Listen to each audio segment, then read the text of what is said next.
Welcome to episode 128 of In Touch with iOS, a podcast that talks about iPhone, iPad, Apple Watch, and Apple TV and related technologies. I'm your host, Dave Ginsburg, and my co-host, Warren Sklar, is here. How you doing, Warren? I am doing great.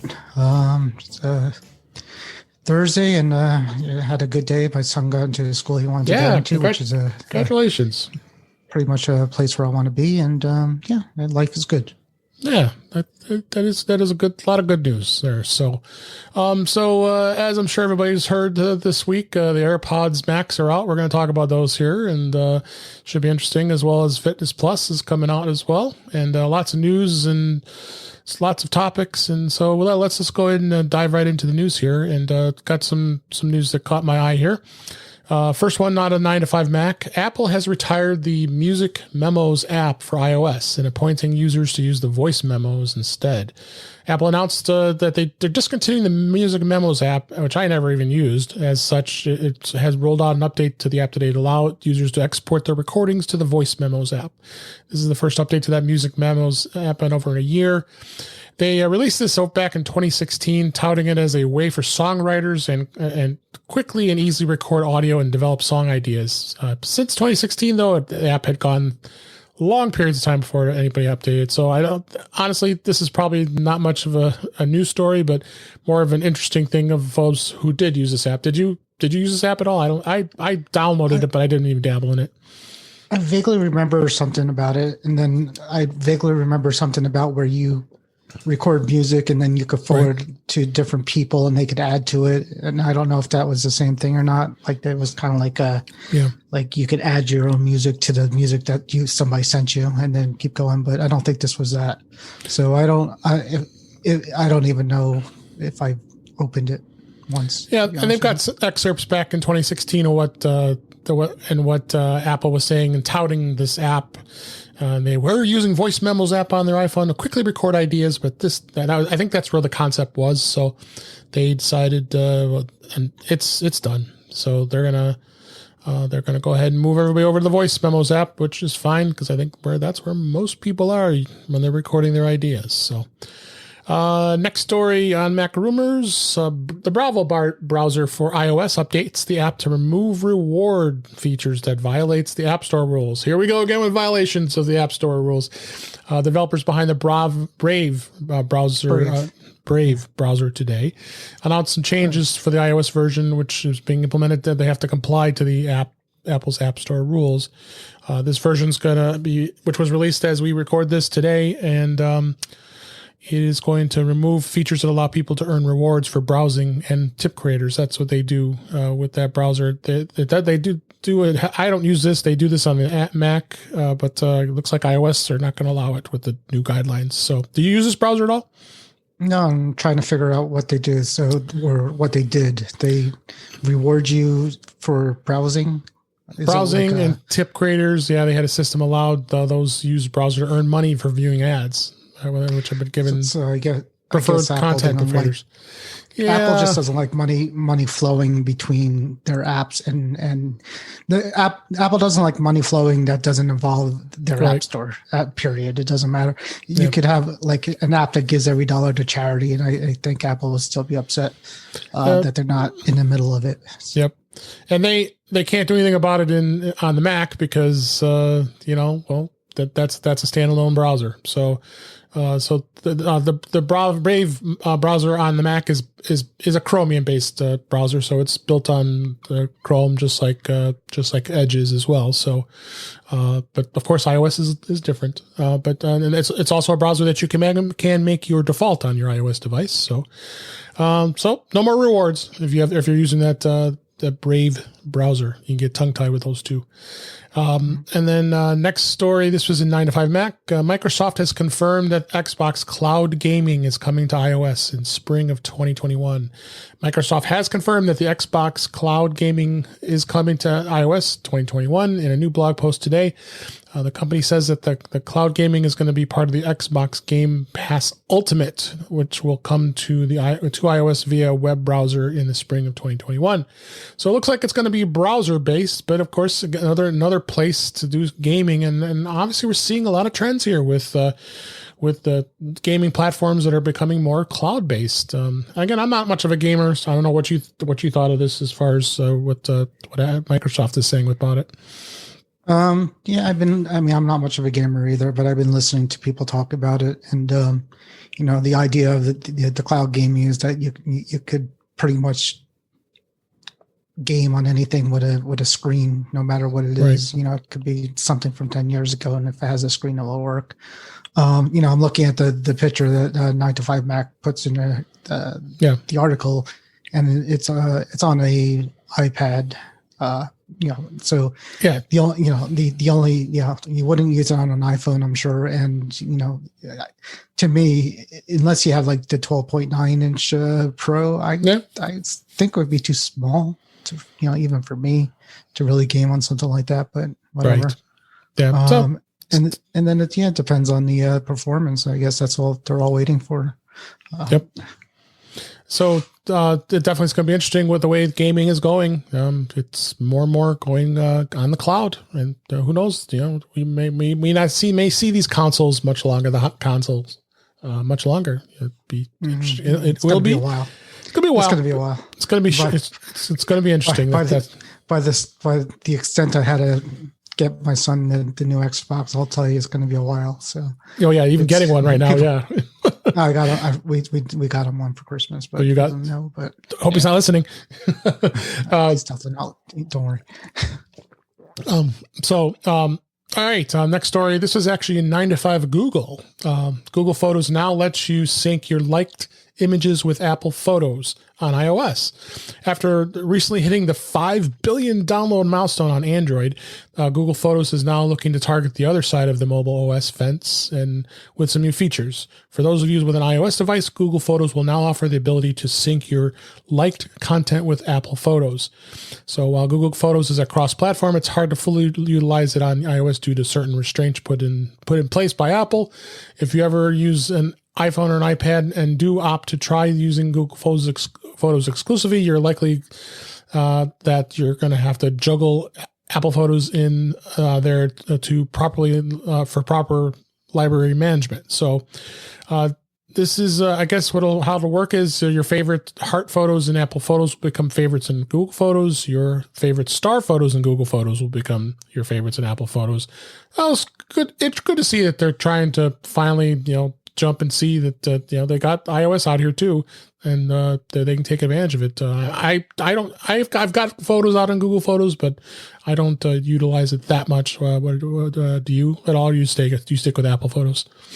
I stick with Apple Photos, but I have installed the Google Photo app on my phone. I haven't opened it for a while because every time you open it, it looks at your camera roll, or it looks at your iCloud photo library, if that's what you have, and it will start to sync what you have there to it, which is nice, or it was nice when they had unlimited storage, I guess. Which is going away. Yeah, which is going away. So I don't know if I would dare do that now. Yeah, I mean, it was. I think at one time I used Google Photos just as a secondary backup to my photos, because I don't think I had them all in the iCloud at that point. So I just wanted to make sure I still had them somewhere. Yeah. So definitely going to be interesting to see where that goes. Next story. This was an Apple Insider mixing it all up this week. Apple Music has added animated album covers in iOS on iOS 14.3 and Mac OS 11.1. Apple Music has added animated album covers in its beta versions of 14.3, suggesting that the feature will roll out more broadly when the software updates launch to the public, which is going to be very close. We'll be talking about that in a minute. Apple added animated cover arts for playbacks, for playlists back in iOS 14, but the iOS 14.3 update, which is currently in beta, should arrive soon and will appear to have done the same for album artwork. So it'd be interesting to see how this goes. I've seen, if I remember correctly, iTunes used to have those album, those added albums. I forgot what they were called. Do you remember what those were called? It had the album cover. Yeah, the picture, and then it had like liner notes and all kinds of other extras. Some of it did. iTunes something. I'm trying to remember what that was called. Because when you bought the album, you would get that as a bonus. But this is more going to be animation to the album cover. So instead of just looking at just that photo of the cover, it'll really be more animated, which should be interesting to see how that goes. What do you think? I put the beta on. I didn't open up iTunes to see, but it's always kind of cool when you open up iTunes. They're always changing things around and making it look a little different, which is cool. The lyrics, I use the lyrics usually. I just keep on the lyrics most of the time anyways. But yeah, why not? Go for it. Yeah, it's going to be interesting to see where that goes. That should be out very soon, very shortly here. So, let's talk a little bit about Disney Plus. Disney had their investors announcements today as we record this, and they've gained 13 million subscribers in 2 months. They're almost at 87 million paid users. That's incredible. An increase of there's a 2-month increase of over 13 million, as I said in the last reported numbers, and said that was quite a jump. The streaming service has really become insanely popular.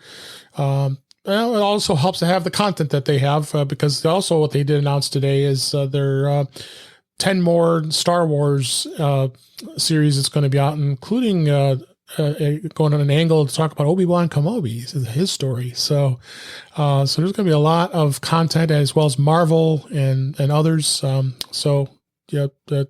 It's good to see it. It's good to see that it's happening. The movie theaters and film, they should start worrying. But as far as I'm concerned, what do you think? Yeah, I saw the news that they were going to do a bunch of Star Wars spinoffs, and kind of gave me a little bit of anxiety because I really don't follow the universe, at all outside the 9 movies. So, I like The Mandalorian because you really don't need to know like the ins and outs. But I mean, if you know some of the ins and outs, you know some things more than the average person. But I could easily watch it without knowing who that, this new character comes in and they're like, oh, that's that guy from this thing. And I'm like, no, I don't care who he is. He's new. I just see him now. So, I like The Mandalorian. And if there was something else that came out that was like it, I would be interested in it. Oh yeah, for sure. And then the other thing too is I added as a bonus news story. This was actually highlighted in the Apple App Store, App Store today to advertise Disney Plus. That the default is officially open. They've now opened up all the old movies going back to Snow White and the Seven Dwarfs back in 1937. All the classic Disney films are now going to be available. Fantasia, Bambi, Sleeping Beauty, 101 Dalmatians. They're all going to, it's huge. And a lot of these families during the Christmas holidays are going to be starting watching this. So I think that's pretty cool. So my mother-in-law used to buy because when they were on VHS and DVD, you couldn't buy them at all times. They only released them at certain times, and you were only able to buy the copy at certain points of time. And it would she would just make sure she had it, so that they were really tight on it. So, So good stuff, good information, good news with Disney Plus subscribers. I want to start watching more because I think it's got such great content. I mean, I watch The Mandalorian like every week, like you do. So, there's so much more to watch now. So, next story, Apple has confirmed that this was last week. It was announced that the family sharing for in-app purchases and subscriptions is now available. They quietly expanded this in the family sharing app store functionality by adding a new app store toggle that allows family members to share in-app subscriptions with one another. Apple confirmed that, and it has rolled it out. So if you go into subscriptions, you can toggle on the share new subscriptions. Of course, it's all going to depend, I believe, for the developer. The developer is going to have to allow it, and I think a fair amount of them are allowing it. I haven't heard of any that hadn't been allowed it as of yet. Nothing was mentioned here in this article, but what did you think on this? Yeah, I looked to see if I had any available to me, and I don't. But yeah, just to avoid confusion, this is family sharing for apps that are not Apple apps, because all the Apple apps, most third of them party, are already, right? I'm sorry. Yeah, these are all third party apps, right? Because Apple Right. apps, you automatically get that anyway. Yeah. So I mean, there's not a lot of, I can't think of that many offhand that have a subscription to it, except for maybe like the like Adobe apps and things like that. I don't know, but yeah, it's good if you can find it. Yep, absolutely. The next story, 9 to 5 Mac. Apple announced a repair program for the iPhone 11 display with touch issues. Small percentage of iPhone 11, only the iPhone 11 models were affected by a problem with the touchscreen. And the company said it was related to a failure in the display module, which needs to be replaced in order to get the phone working properly again. And they're covering it just for the iPhone 11, not the 11 Pro or 11 Pro Max. It's a small percentage. They have a link on the Apple support website. You put your serial number in, it'll tell you if your phone is part of that repair plan, and they will take care of it. Any thoughts on this? Nope. Yep. Good. So it's good that they're taking care of this. Then the last story for this week, that this just got announced today. Apple confirms the 29-watt power adapter is incompatible with the Magsafe Duo charger. They shared a support document explaining how to use the Magsafe Duo charger. You know, that really expensive one we talked about last week for $129. That with iPhone 12 models and the Apple Watch, clarifying that some details about the accessory is notably that it confirmed that the older 29-watt USB-C power adapter is not compatible with the Magsafe Duo. So because it doesn't have the necessary wattage, 5 volts, 3 amps, or 9 volts, 1.67 amps for power ratings.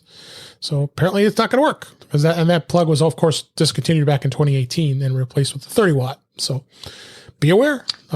That's actually amazing, because like everything, even laptops, you could plug a 29-watt adapter into like a 16-inch Pro, and it's not going to not work. It will, trickle charge it when it's off, and it won't charge it that much, but it's not that it doesn't work. So USB-C in general was pretty. Yeah, you would think pretty safe with that kind of thing. I know there was questions about the USB charger on the HomePod Mini to see if you could put that into a battery pack. The USB-C cord, and see if that would work, and it actually did. So, that's just weird. It's actually a weird story. On a side note, though, FYI, I found Zero Lemon is a company that makes chargers and cables and stuff like that. They have for $20 a MagSafe charger clone that I have on order. Well, if you got the link, let's put it in the show notes. Yeah, there was a coupon for it. I can't find a coupon, but I'll put the link in the show notes for you. Yeah, if you remember, please do that. And good. So good news there. That's the news for this week. Let's talk about beta. As we always do. And I was kind of surprised. Earlier this week, Apple seeded the release candidate for 14.3. And then they released a second release candidate. So apparently they found some bugs. So it obviously has to be out by Monday, because this is Fitness Plus requires that 14.3 is on devices so it can be used. Of course, the updates, like we've been talking about, the Pro Raw format is available for the iPhone 12 Pro and Pro Max. That's pretty much the only thing that really stood out as far as what it added. And just compatibility to Fitness Plus. Did you see anything else that you installed it today? Just kind of installed it, and it installed fine. I didn't notice any bugs in the previous release candidate. So, I mean, that's why they have them. That's why they're not final yet. So it's good that they find something and fix it. And of course, it's going to add support for the AirPods Max and some privacy stuff that they've been updating, some updates to the TV app. And I put a link in the show notes here to the Mac Rumors article about it, of course. I guess there's Ecosia. I think we talked about this before. Ecosia, isn't that that's a search engine? I guess you could use as default. I'm not familiar with that. I thought we had mentioned that before, but we'll have to check that and get back to you. So, and then also they released a update to the HomePod. The HomePod, there's an article there as well. In Mac Rumors a couple days ago, it was designed for the HomePod and the HomePod Mini. Just a month after the 14.2 software came out. Still no word yet if there's what was new in the software, but I would go under the assumption a lot of bug fixes, stability. I just updated it a couple days ago. Didn't notice anything different. And I go, you're not much of a big HomePod user, so. Well, I did the update. Got the whole app. I mean, it does. There's still a lot of handoff stuff going on, and I know you could hand off from your AirPods to your HomePod. There's a way to do that. So maybe with the release of the AirPods Max, there was something in there to do that, but who knows? Yep. So other than that, nothing too exciting. The Watch OS had an update as well, I believe, as well as tvOS. The initial one, yeah. The Apple Watch and tvOS didn't get the second. They didn't get the second batch. They're still on the first release candidate. So, right. So I would. Well, of course, the Apple Watch will be the same thing because it's going to be needing the Fitness Plus here. We'll have to be ready to for that to go ready to go. So, right. So let's go ahead and dive into our main stories this week. The main story was to talk about the AirPods Max. Lots and lots of chatter this week about the first reaction is, oh my gosh, it's really expensive. And because yes, it is $549 to start out with. It was very interesting to see. At first, it was kind of a sticker shock when you saw when the press release was released out this past week. But it looks quite magical as they say, the magic of AirPods in a stunning over the ear design. And of course, everything you can come to expect from the AirPods Max, which would be high fidelity audio and adaptive equalization, active noise cancellation, and spatial audio, just like what the AirPods Pro have. Interesting design. It looks just like an Apple Watch with the digital dial on that, and it's definitely interesting so far. What were your first initial reactions when you saw them?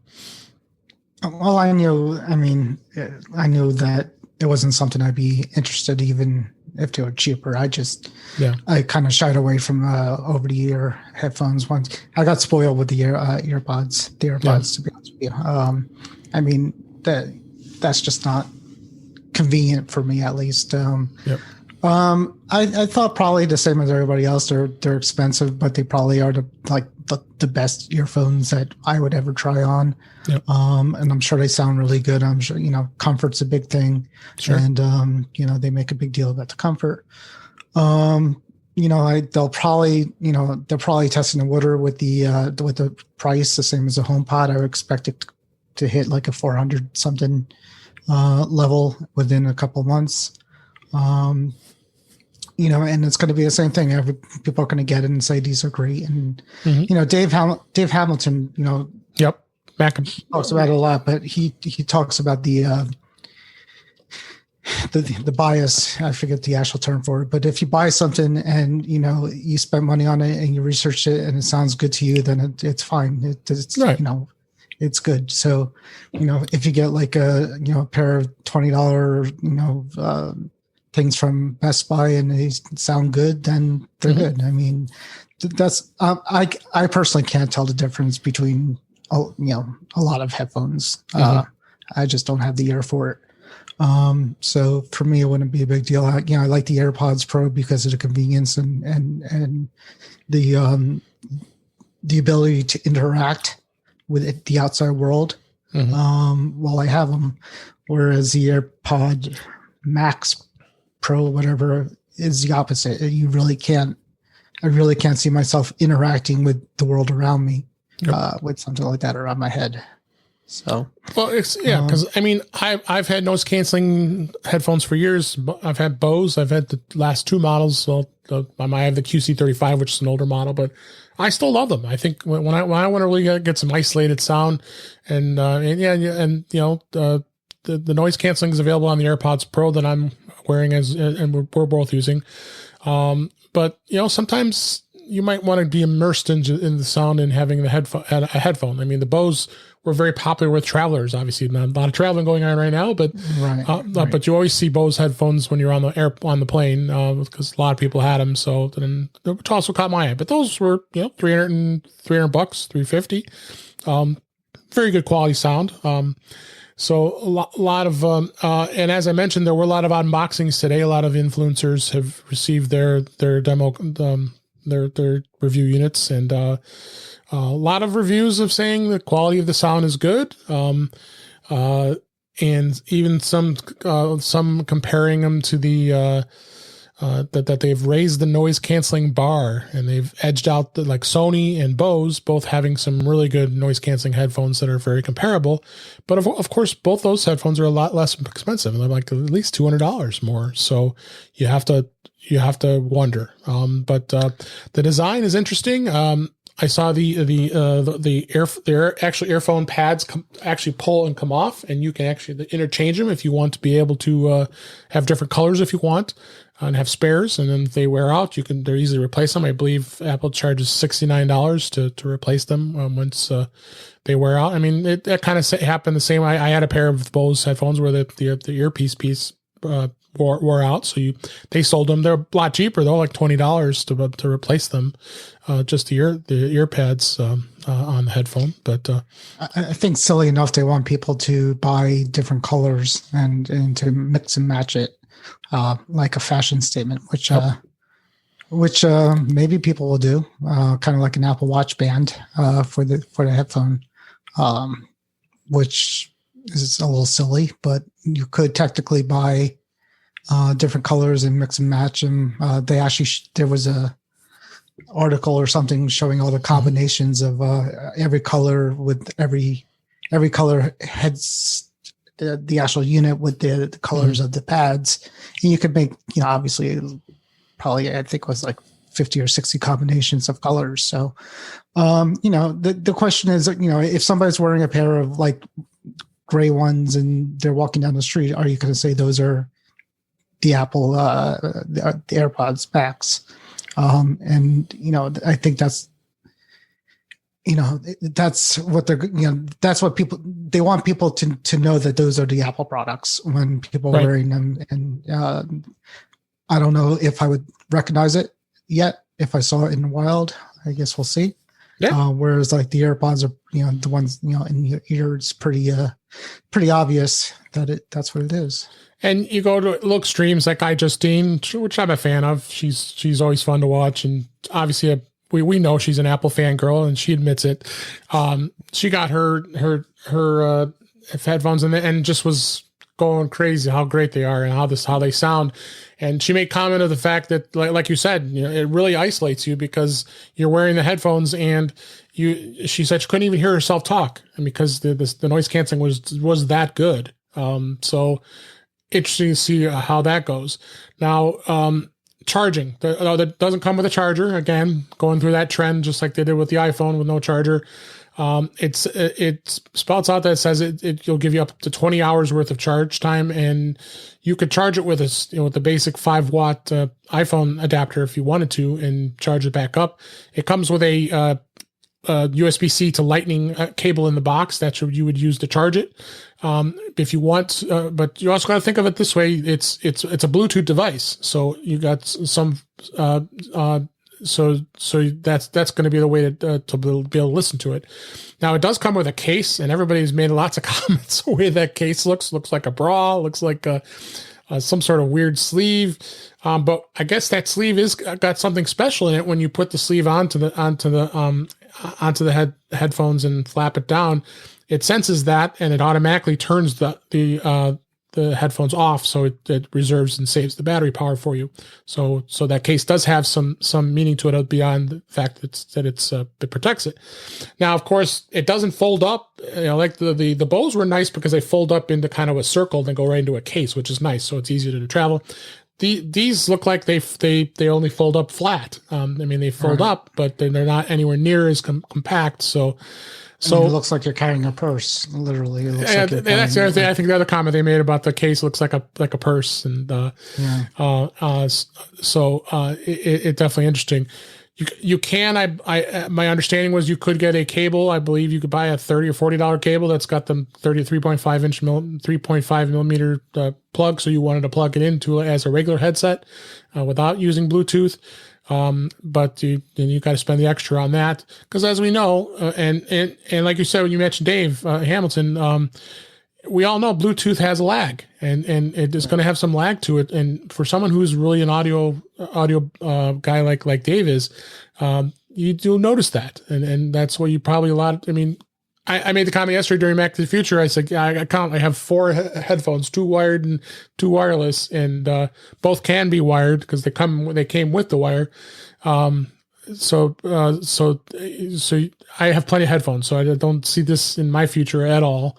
But I think it's definitely going to be something that it's going to go crazy. They're already sold out, which is no surprise because a lot of people are fans of Apple. I mean, or they had a restrictive inventory, which is very possible. I think they had a restrictive. They sold out very quickly, and that makes me think that was purpose. That was done purposely.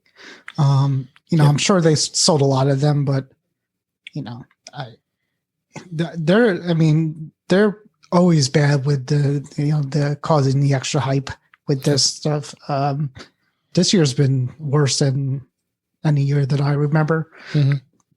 Probably a lot of it's due to the COVID situation, and production's not what it is. But even now, isn't it like if you try to buy an iPhone 12, it's still a couple weeks wait? We had talked about. I talked about that the other day. There was an article about that the iPhones 12s or 12 Pros are getting hard to come by. But you sometimes go on, you see this available at the store, you can go get it like the same day. So. Yeah, but another one, the watch bands. I got the braided loop in green, and I wanted in black. And you can't get if I want it, I have to wait till January. Right. And that's a supply thing, right? Why do I have to wait a month and a half for a stupid watch band? Yep. Yeah. But like I said, it's got a little bit of a design along the lines of the Apple Watch because it has the digital crown.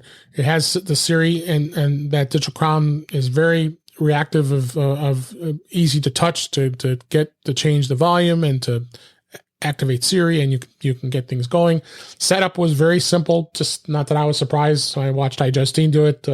She brought the headset right next to her iPhone. It automatically recognized it. I mean, the AirPods and AirPods Pro do that too. So that wasn't anything Dave surprising. Hamilton also taught me, or on one of his podcasts, he taught me something that I didn't know is basically the Apple earphones, AirPods, and these have the MAC address of every Apple device out there that could possibly connect to. Mm-hmm. And that's how it connects to, that's how it automatically connects to these devices. Yeah. Because literally they hard code every MAC address to it, which is kind of crazy if you think about it. But yeah, but Apple has the ownership of those MAC addresses, so they know it. So yeah, it just seems like a long way to go. And the other thing that was interesting, it didn't include the U1 chip, the ultra wideband in the AirPods Max. I found that to be interesting, which they introduced back in 2019 in the iPhone 11, and they had only brought that to the Series 6 watch and the iPhone 12. So it doesn't mention that the AirPods Max have the H1 chip, which is the chip that's inside each ear cup for computational audio. But the U1 chip is not in there for the ultra wideband technology. So that's to find your that was going to be more for the Find My. Yeah, that's the thing. Yeah. No Find My. So you lose these if you forget these headphones, you're out of luck. I mean that's strange in itself. It's very strange for a $550 pair of headphones. You would think, and they're big enough. Yeah, I mean there's definitely room to put that in there. I think they had there was a lot of rumored things that were supposed to go on these things that never made it to the final. And that's was mentioned too. Yeah, and that's part of the next story we're talking about is how long he's been in production. So 4 years. They've obviously had to make 4 years. They've obviously had to make a lot of decisions on what they're gonna, once they got it working, what features they're gonna put in there and what they're not gonna put in there. And there was a few of them that were kind of interesting, like there was one where it detected what direction it was put on your head. So if you put it on, it would know which side, the left ear or right ear, doesn't matter which way you turn it. That was scrapped too. That was scrapped. The U1 chip, that's, these are perfect to be something in a Find My, they might want to put you, if they ever come up with the tags, they'll want you to put a tag on it. I'm pretty sure there'll be a slot. But there was an article about this. We have it in the show notes. A former Apple designer had made a comment with a tweet, and he said his NDA is finally out, and he could say something. And he said, "Yeah, this has been in development for 4 years," because there always had been some chatter about it over all the years that we covered Apple about these headphones. But that's interesting to see 4 years. That's why he was a former engineer. Yeah, so you wonder he is a former. Yeah, it took him 4 years to do it. I could just picture Tim Cook coming into the engineer's office every week with his arms crossed and a mean face. Is like, now can we put him out now? No. And then I heard somebody else, the Coltcast, mentioned that one of the problems that they were having with these they were actually not literally, but they were crushing the skull. They were actually too tight in the head, where they were pushing too hard on your head, and it was actually hurting people. So they were really playing around with designs for for a long time. And the joke is these are headphones. I mean, these have been around since the 60s, and it's a lot of this design has already been done. So. Yep. I think Apple tried a little too hard to make them different than what else you would find out there, and that's what happened. The microphones that are built into it is there's 8 microphones for active noise cancellation and 3 for voice pickup. So you can use them if you so desire with your iPhone and be able to use them to have conversations, of course, just like you can with the AirPods and AirPods Pro. And then they have the 2 controls we mentioned. It's the digital crown, which will that you turn for the voice volume volume control, so it turns just like it does on the Apple Watch. And then you got modes to change the controls, and then there's a noise control button that lets you switch between active noise cancellation and transparency mode, which we know on the AirPods Pro. It is interesting. The weight is heavy. It's 13.6 ounces. So it's a little under a pound. So, and which is interesting. And the case itself is 4.74 ounces. So that puts it up to a pound in weight with that case. So, interesting to see where, that the weight is on that. So.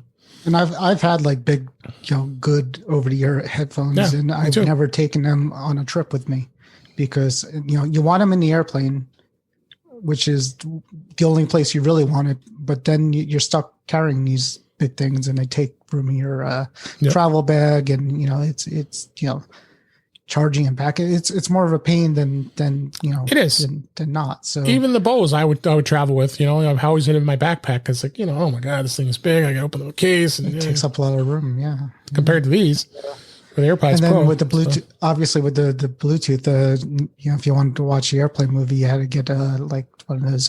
There's those 12 South adapters. Yeah, it was the fly thing, the iFly or whatever it is. I have a knockoff one. It's basically a Bluetooth that has a headphone adapter that kind of worked, but not really that well. It was clunky. Yep. And you got 5 colors. It looks like silver, and then you have space gray, you have sky blue, you have pink, and you have green. So lots of color choices. So anyway, we spent a lot of time on this. The AirPods Max will be out starting 12/15, but I believe they're already sold out, and they're going to. I think that the shipping is pushed out to 12 to 14 weeks, so maybe in February of 2021 before you can get a pair. But you might find them out there and be able to grab one. But again, $549. It's pretty steep in your pocketbook. I don't know if they're actually considered a pro product. They don't have the pro name, and generally pro products don't have color options other than gray and the gray and the silver and gold generally. So it's kind of, I think they're actually not branding it as a professional pair of headphones, right? Which is weird that the AirPod Pro somehow is, but. Well, they've got, and it's going to be interesting to see where the Beats line goes. Beats are still being sold. They got the Studio 3 headphones. That's the wireless headphones. Those are $349, $350 for those. So those are the higher end, and they call these the Studios. So, and then you got the Solo, and you have the Power Beats Pro, which are $250. Which I was tempted to buy, and I'm glad I didn't, because got the AirPods Pro. I'm good with that. So Apple is definitely going to be dabbling into music products, and this was just a start. Let's see where things come from there. So, all right, I think we've talked enough about the AirPods Max, if I must say. Let's jump in and talk about Apple Fitness Plus. Press release came out this past week that the future is now December 14th. That was before, as we were recording this. And what this is going to bring is studio style workouts to the iPhones, the iPad, and Apple TV, intelligently incorporating your workout metrics from your Apple Watch, and giving you a personalized and immersive perspective, as I read from the news release here. And integration is going to be really true to the Apple Watch and to the iPhone, and give you simplicity of finding great workouts. And they obviously got a lot of great workouts with yoga and all kinds of other types of workouts that are available. I can't say I'm a big workout person, but this is going to be pretty interesting to see. They've got they're including with motivated music and being able to be flexible to work out everywhere. And what do you think? You think you can utilize this at all when it comes out? My doctor just told me I need to exercise, and my wife heard it. The other day I told my wife, I'm like, they're coming out with this Apple thing, this fitness. Yeah. And I think I'm going to try it and hopefully do it. And she's like, nah. She looks to, oh, sure, whatever. And I'm like, what? She's like, oh, Apple. So, so anything like Apple related and me. Well, that gets you going, huh? Yeah. Oh, that's why you want to do it, because it's Apple. I'm like, no, it's free. I told her it's free because I got the we have the bundle. And she's like, yeah, well, I'll believe it when I see it. But I'll try it. I just need to kind of tell it to go easy on me, I guess, at first, because I don't know what to expect from it. Because, I think there was one article that was in 9 to 5 or Mac Rumors. One of it says somebody explains how it's going to go on for beginners. Is basically what the article was. I'm trying to find it. Here it is. Apple's Jay Blank explains how Fitness Plus will work for beginners. So that's probably something I want to watch to see what. Yeah, make sure you put that. We'll make sure we put that in the show notes. If you can put that in there. So you got it. Yeah. So it's not going to be for everybody. Yeah, and you're definitely going to have to check it out to see where it goes. So as far as pricing goes, if you buy a new Apple Watch, I believe they're going to give you a 3 months free to try it with your Apple Watch, which is great. The subscription is going to be $9.95 a month in the US, or $79.99 for the year. I believe it's it's only going to be available in English speaking countries. So had I noticed in the UK and Ireland and Australia, a lot of around the world, Canada. Probably because they still are working through trying to get fitness instructors that will speak other languages. Which I'm thinking that wasn't actually said, but it just seems kind of obvious that that might be the case for those in other countries. So, yeah, it's definitely going to be interesting to see what it does here. So, it also be part of the Apple One Premier Plan bundle, which you and I both have, and that will include that into the bundle, and which includes, of course, your Apple Music, your Apple TV Plus, your Arcade, the Apple News Plus, and 2 terabytes of iCloud storage plus Fitness Plus. So, you'll be great there. There's also a link on Instagram if you want to follow the Apple Fitness Plus crew. Looks like there's a whole crew of folks that are part of that team that you can go and see each one of them. And looks like there's quite a group there of folks that you're going to be able to actually follow. And maybe there's going to be one of them that you like better than the other that are helping you work out. So the other thing too is you're thinking about, we talked about it yesterday, is the fact that Peloton, which has been a very popular fitness bike and incorporating similar to what Apple Fitness Plus does, having in the big on their screen, being able to work out with somebody on the bike, took a little hit on their stock. So people are, the investors are starting to wonder a little bit if this is going to really tap into Peloton's business model, because Peloton not only has the bikes, but they do offer standalone services like what Apple's offering with Fitness Plus. Did you have any thoughts on that? I mean, Peloton has a thing over Apple. The Apple Fitness is that they have the bike, which is basically if you enjoy if you like to spin, and I lost a lot of weight at one time spinning, then Peloton's not going to lose any business to Apple unless they come out with something similar.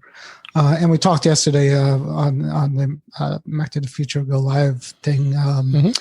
We're wondering if companies are going to exercise equipment companies are going to make things that integrate it. So could a spin bike company that's not Peloton make a bike that's interactive with the Apple Fitness Plus? Could they come out with like with exercise machines or even weights that kind of like could track things? So that's to be seen. As it is right now, the only thing we know is that somehow the watch will work with the Fitness Plus in some kind of way, and we don't really know what that is yet. But it depends on where they're going to go with it. Absolutely. So we'll check it out. It's going to be interesting to see. We'll obviously talk a little bit more about it next week when it comes out, and everybody's first impressions as far as ours as well. We'll be definitely checking it out and seeing where it goes. So let's go ahead and I don't know if you had an app of the week. We need to have you grab one if you have one. And I have one that I wanted to talk about, and it's a company called Readle. And I've always liked their products, including the PDF Expert is one of my favorites from them. But Readle actually just updated the Scanner Pro app, which I really really like that app. They've added some really great stuff in here as far as new technology with this app. It's called Text Vision. It's an enhanced tech vision, and it's an OCR, optical character recognition. Allows you to scan full text articles and search for better organization. And they're saying, get your mind blown, emoji ready, and let's dive into it. So, and then it'll actually turn the scans into text right on the fly on your iPhone. And it's pretty slick to be able to get that right converted to text and be able to transfer that text right into it. And it's really gosh darn accurate. Again, I think this is a great app. They offer it for free, and it is got in-app purchases. You can buy the Scanner Pro Plus, which is $20, which I've got that plan. I believe that's let me see what else they have. And then they had fax plans too. If you had to be using faxes, they have different plans in there as well. But it's a great app. I definitely recommend it highly for scanning, and it's even more improved. And it's got a lot of high ratings, 4.9 out of 5. So really a great little app here. So. Did you happen to have any app that you think of this week that you? Yeah, I added it today to the notes there. Oh, this is the 9 to 5 Toys app. Oh, okay. Basically 9 to 5 Toys is one of the parts of 9 to 5 Mac, 9 to 5 Google, 9 to 5, whatever. But their toys, there's a section they do is basically they, mostly is a link to products that are on sale, products that are, hot, or, sometimes they'll put some reviews in there. So especially for this time of year when you're looking for, gifts and things like that, it's kind of nice to scroll through and see what's out there. It's mostly tech related things, but sometimes I'll throw in that's what it should be items. Yeah, pretty much clothes and things like that. So it's one of those slick deals kind of thing, but it's done a little more geared towards tech, which is kind of neat. Yeah, absolutely. So, all right, I think we've talked through a lot of stuff this week. Give you a couple extra minutes here, and we can go ahead and wrap things up. Unless you have any other things you wanted to bring up before we go say goodbye. Nope. All right, it's going to be I would expect by this time next week we'll be on the official releases of these iOSs. So we'll definitely be giving you our reviews of 14.3. It's definitely going to be out by I would venture to say by Monday. Who knows? Friday we may get the final release. I don't put the final the beta releases on my primary iPhone, so I haven't even been able to try any of it yet. So we'll definitely get you some feedback on that as well. So. All right, let's go ahead and wrap things up. That's a wrap for this week. Please send your comments, questions, and suggestions to our email address, feedback@intouchwithios.com. You can follow us on Twitter @intouchwithios, and you can also subscribe in your favorite podcatcher, including Apple Podcasts and Spotify and many others. But better yet, go to our website at intouchwithios.com, where all the links to all the ways to listen to us are there. I am Dave Ginsburg, and you can find me on Twitter @DaveG65. Warren, thanks as always. What was going on in Mac to the Future this week? Anything exciting related to iOS? Believe it or not, my life has been a little busy, so I haven't been.